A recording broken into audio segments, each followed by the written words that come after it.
Ну, в общем, вот такой вот получился мангал.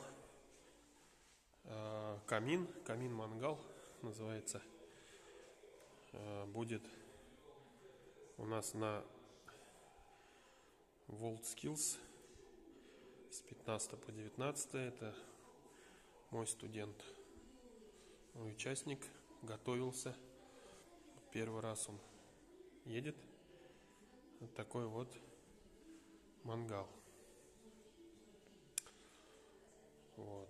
Значит, что будет потом усовершенствоваться здесь? Будут удлиняться ножки. Вот эти вот, они маленькие. Так, чтобы был по пояс. Где-то так вот, чтобы удобно. Ну, на метр, наверное. Будет вот это корыто, оно съемное, перевариваться на более толстый металл. То есть где-то 3. И будет жестко привариваться. То есть не надо, чтобы он снимался. Так, еще будут дверьки. Вот сюда вот так вот будут 2 створочки, дверьки, наглухо, шпингалетом там или чем-то, и засов какой-то.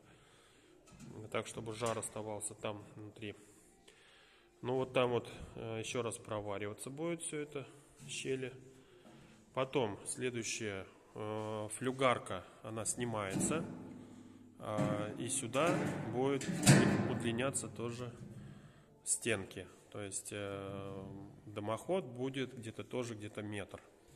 И здесь будет установлена задвижка. Так, чтобы можно было там внутри коптить, можно было что-то варить, ну и так далее, в общем.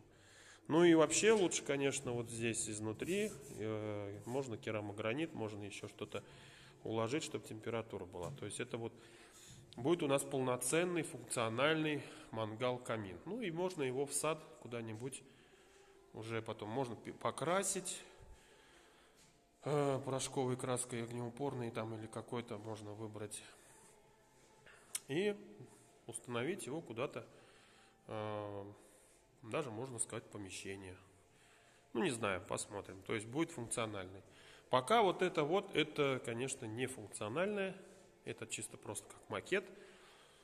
Вот. Ну, вот такая красота.